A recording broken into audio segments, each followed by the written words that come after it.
Hello दोस्तों, नमस्ते, प्रणाम, जय श्री राम।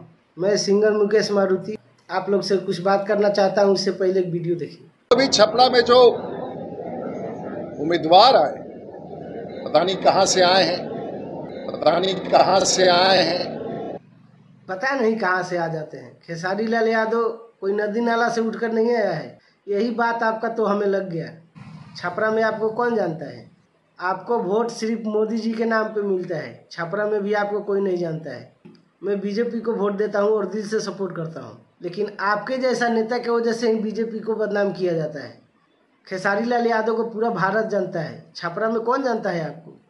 आपके पीछे 10 आदमी चलता होगा ना, तो खेसारी लाल यादव के पीछे 10,000 चलता होगा। छपरा में क्या किए हैं आप?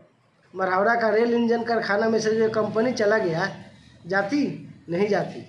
आपके लिए मरहावड़ा का चीनी मिल क्या है? आप जब चाहे जब चालू करा सकते हैं। चालू कराए? नहीं कराए। और बात करते हैं बड़े और छोटे का। खेसारी लाल यादव को बोलते हैं कहाँ से आ जाता है। आप कहाँ से आ जाते हैं?